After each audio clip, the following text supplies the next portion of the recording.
Hey guys, it's Jared with Xpresscreen here on this Tuesday. Got a tip for you this Tuesday. People don't understand what the term off-contact means, and it's a term that's used a lot within screen printing, and it's come to my attention that some people just don't quite understand what that is. So I want to explain it to you, show like on our presses what you do to adjust your off-contact, and maybe explain a little bit about how it's important. Off contact, what that actually is it's the separation between your screen and the shirt. So with the screen in the down position, it's going to be that little bit of space in between your screen and the actual shirt. I'm going to readjust the camera here so that you can better see what I'm actually talking about. Okay, I've readjusted our video here so you guys can see the bottom of my screen.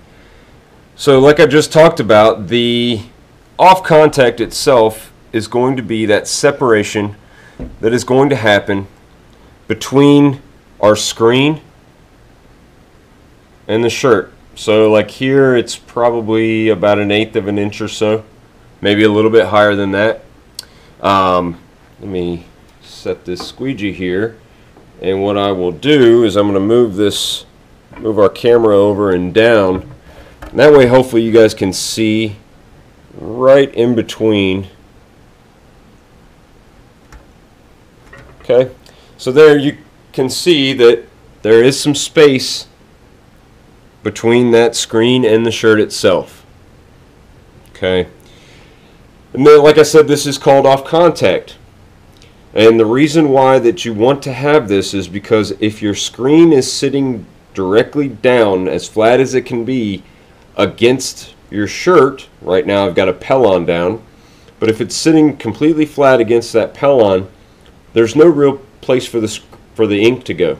So your ink is going to what's called dot gain. Dot gain is a 50-cent word for spreading of ink.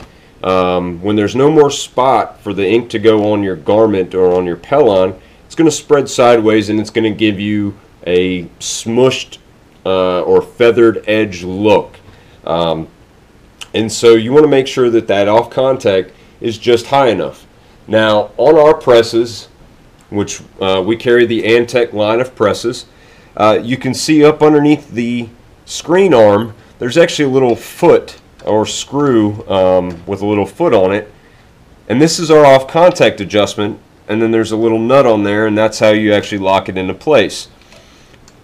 And so with every job that you do, you'll want to, when you get your screen set up and your screen put into your press, you'll want to bring your screen down and just press down on that on your screen. If you feel like you're not able to press down, or you don't feel any difference between pressing down on the screen and the platen itself, then you know you don't have enough off contact, and you want to raise or wheel this foot out, or unscrew it so that it's going to come further out, and this foot actually comes down directly onto the press arm. So as you can see right here, my off contact is now much higher on my screen because the foot is actually touching the arm back there. So with this in down position, I'll actually just tighten this or roll it back up into it, and you can see it's going to bring my screen down.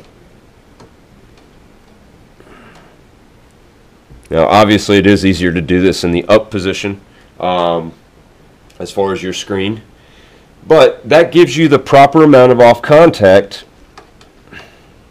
so that you're able to get a good print. Now if you find that, like with this one here, my screen is actually I have less off contact at the beginning of my frame than I do at the back. There's actually, I can put shims underneath the edge of this frame on the far end in order to lift it up, just so I have consistent off contact all the way. The other thing, and I think I've mentioned this in some other videos, or if you've been to my training class, if you put the frames all the way back into the press itself, let me lift this up so you guys can see this. If you put this frame all the way back into the press itself, what happens is that silver bar comes down right on the lip of the press, or right on the lip of the frame. And so you can kind of see here, make a movement here again, so you guys can see that bar is actually hanging out into the middle of the press, therefore creating a pivot point, or a place where the screen can pitch very easily. If we slide this frame out just a little bit, about a quarter of an inch or so, if you slide that out just so that your bar is flush against the frame, you won't have this pitching issue where you have to actually create a shim down here. So there's a couple of different ways you can fix a pitched screen. So there's 2 tips in one today. There you go. I missed the tip last week if you guys didn't realize that. So there's 2 tips in one. But your off contact, you want to make sure you've got a good amount of off contact. Also, the other thing with your off contact is going to be, you want to make sure that your screen is good and tight. If your screen is wavy, obviously off contact really doesn't matter because there's no tension in the screen itself. So like always, you want to maintain that you've got a good tight screen to begin with. But if we saw like this image here, it is actually a halftone image. If we didn't have the proper amount of off contact, we would see a lot darker halftones, or they would be filling in or dot gaining because there's no other spot for the ink to go itself. So hopefully the explanation here and kind of seeing some of what off contact actually is rather than just 2 hyphenated words will get you to create some better prints. Like I said, it makes a big difference whether or not you get real crisp edges or feathered edges, or what I call smashed ink through the screen. If you guys have other questions about off contact or in general printing or how our system works, give me a call. My name again is Jared. The number here is 800-597-9530. Thanks guys, and have a great rest of the week.